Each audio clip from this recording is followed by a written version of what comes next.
नमस्कार, आप 90 degree platform के साथ ये न्यूज़ हैं वो देख रहे हैं और हमारी 90 डिग्री की आप सभी दर्शकों से ख़ास अपील है कि इस मुद्दे को, इस खबर को आप ना किसी दल से जुड़े हुए व्यक्ति के आधार पर, ना किसी पर्टिकुलर विचारधारा से जुड़ा होने के आधार पर मत देखिएगा। इस न्यूज़ को आप be a part of Haryanvi होने के नाते इस खबर को आप समझिएगा तो आप आसानी से इस मुद्दे को आप समझ रख पाएंगे।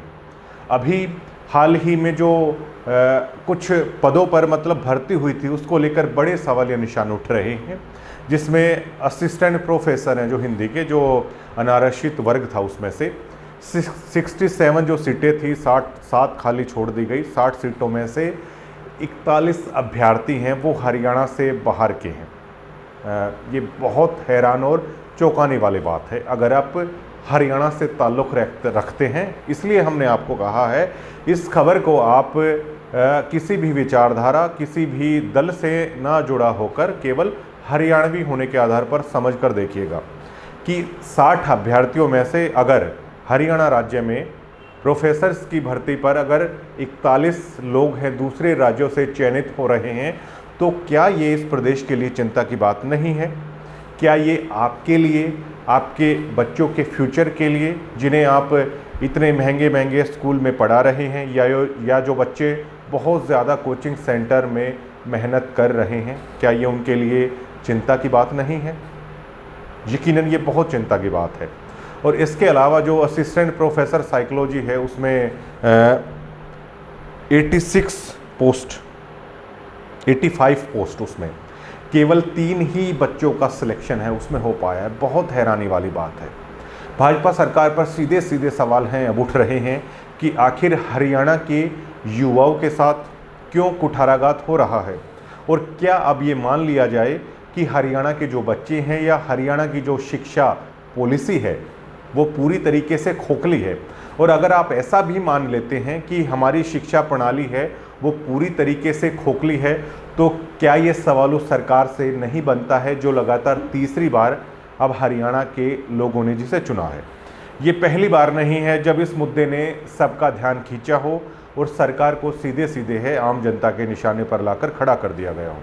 आपको याद होगा पिछले टर्म में गुजरात के काफ़ी सारे एसडीओ हैं जो अपर पद थे भर्तियों के, उसमें गुजरात से एसडीओ हैं सीधे भर्ती किए गए थे। बहुत ये मुद्दा उठा था, लेकिन आज तक बदस्तूर ये लगातार जारी है। बाहर के लोग आकर हरियाणा राज्य के, जो हरियाणा के बच्चों का हक बन रहा है, उसे लगातार हड़प रहे हैं, डकार रहे हैं, और हम और आप यानी हरियाणा की जनता केवल तमाशबीन बनकर तमाशा देख रही है। अब देखिए जनाब, सवाल उठता है कि विपक्ष क्या कर रहा है। वो विपक्ष आखिरकार कर भी क्या सकता है जो खुद अलग अलग गुटों में बटा हुआ है, और ये लगातार हरियाणा में कई सालों से हो रहा है कि ये विपक्ष एकजुट नहीं है। और राज्यसभा चुनाव में आपने देख लिया होगा कि जब कोई विपक्ष खुद की अंतर्कलह से जूझ रहा होता है तो इन मुद्दों पर जिस तरीके से उसे सरकार को घेरना चाहिए, जिस तरीके से सड़कों पर उतरना चाहिए, उस तरीके से वो विपक्ष कभी भी लड़ाई है वो नहीं लड़ सकता है। इसका ही ये नजराना है हरियाणा की जनता के सामने कि आज हमें ये दिन देखने को मिल रहे हैं। अब सबसे बड़ी बात, जब हरियाणा के बच्चे यूपीएससी का रिज़ल्ट आता है तो उसमें बहुत सारे बच्चे चयनित होते हैं, तो क्या हमारे हरियाणा के बच्चे जो भारतीय सिविल सेवा की जो परीक्षा होती है उसमें लगातार परचम लहरा रहे हैं, उसमें बहुत सारे अभ्यर्थी हैं वो हरियाणा से चयन हो रहे हैं आईएएस आईपीएस के लिए, तो क्या हमारे हरियाणा के बच्चे असिस्टेंट प्रोफेसर की जो पोस्ट है क्या उसके टेस्ट को भी क्रैक करने के लायक नहीं है? क्या उनमें इतनी भी योग्यता नहीं है? और हरियाणा जैसा एक छोटा सा प्रदेश जो अधिकतर कृषि आधारित है और जो शिक्षा में भी लगातार प्रोग्रेस कर रहा है, इंडस्ट्री के एरिया में लगातार प्रोसेस कर रहा है, एक छोटे से प्रदेश की इतनी ज़्यादा क्षमता नहीं होती कि आप बाहर से लगातार लाते जाइए और जितने भी बड़े पद हैं उस पर बाहर से आए हुए लोग अगर कब्जा कर बैठेंगे तो क्या आपको नहीं लगता कि जल्द ही ये छोटा सा प्रदेश अन्य राज्यों से आए हुए लोगों के नियंत्रण में साफ तौर पर नहीं हो जाएगा? और क्या बाहर से आए हुए लोग हमारे हरियाणा की उस सैद्धांतिक विरासत को, हमारी भौगोलिक विरासत को, हमारी सांस्कृतिक विरासत को क्या उसी तरीके से जीवित रख पाएंगे? क्या हमारी हरियाणवी शैली को उसी तरीके से बाहर से आए हुए लोग समझ पाएंगे? ये बहुत बड़ा सवाल है, वो उठ रहा है। और इसका जवाब है कि यकीनन बाहर से आए हुए लोग हमारे हरियाणा को अच्छे से नहीं समझ पाएंगे। तो क्या सरकार ये बात नहीं जानती है? ये सीधा सा सवाल मुख्यमंत्री नायब सिंह सैनी पर उठ रहा है। ये सवाल पिछली सरकार में मनोहर लाल खट्टर पर भी लगातार उठता था कि आखिर हमारे हरियाणा के हकों के साथ जब कुठाराघात हो रहा है तो हमारे मुख्यमंत्री या हमारी स्टेट की जो लीडरशिप है वो भाजपा केंद्रीय कमान के सामने है, वो जोरदार तरीके से आवाज़ क्यों नहीं उठा रही है? हमारे हरियाणा से एयरपोर्ट बाहर ले जाए गए, उसके लिए उदाहरण महम का एयरपोर्ट है, वो जेवर ले जाया गया, लेकिन हमारे हरियाणा की सरकार सोती रही। एम्स में बहुत सारे संस्थान ऐसे थे वो यहाँ से नहीं आए, लेकिन हमारी सरकार सोती रही। हमें ऐसा लगता है कि जो हमारी स्टेट जो गवर्नमेंट है शायद उसमें इतनी कुव्वत नहीं है कि वो अपने से ऊंचे मंत्रियों के सामने या केंद्रीय मंत्रियों के सामने है पुरजोर तरीके से वो बात है रख पाए। लेकिन मनोहर लाल खट्टर अब केंद्र में भी हरियाणा से बहुत बड़े मंत्री हैं, लेकिन उसके बावजूद भी हमारे हरियाणा के साथ ऐसा क्यों हो रहा है? अब देखिए, इस भौगोलिक स्थिति को अगर आप हरियाणा की देखेंगे, दिल्ली के आसपास बसा हुआ, अधिकतर एनसीआर में इसका क्षेत्र आया हुआ है, औद्योगिक क्रांति बहुत ज़्यादा है वो हरियाणा में हो रही है और बहुत सारी इंडस्ट्री हैं हरियाणा में आ रही हैं। उदाहरण के लिए आप समझिए, अब से कुछ ही दिन पहले राव इंद्रजीत ने एक बयान दिया है कि सरकार ने एक बार कहा था कि केएमपी के साथ साथ 5 नए शहर हैं वो बसाए जाएंगे। बीजेपी से जुड़े हुए ही केंद्रीय मंत्री राव इंद्रजीत कहते हैं कि वो इस बात का सेंटर के सामने पुरजोर तरीके से विरोध करेंगे। भरी सभा में उन्होंने ये बयान दिया है और कतई भी वो इन 5 शहरों को बसने नहीं देंगे।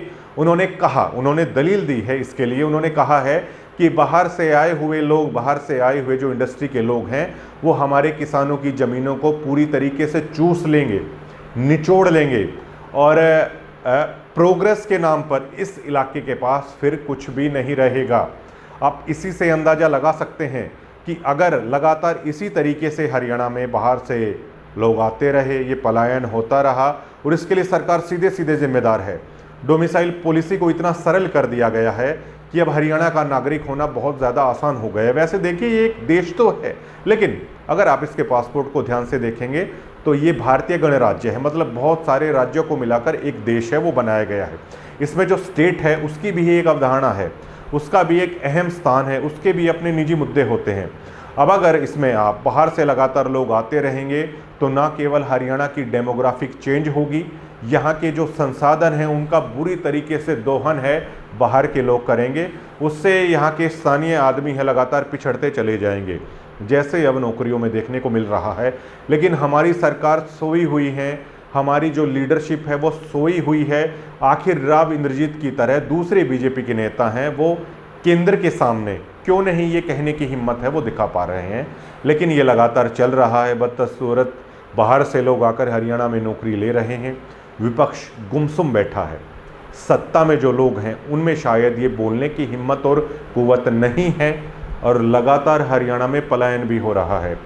अगर समय रहते अगर इन बातों पर ध्यान नहीं दिया गया तो ना केवल राजनीतिक तौर पर हरियाणा की डेमोग्राफी चेंज होगी, हरियाणा की जो संसाधन है वो सीमित हैं और लगातार ये अंतर्कलह का मुद्दा बन जाता है। आपने मुंबई में अधिकतर देखा होगा कि उत्तर भारतीयों को लेकर वहाँ के लोगों में बहुत रोष है, वो लगातार रहता है। तो इस तरीके हालात हैं, आगे हरियाणा में भी हो जाएंगे।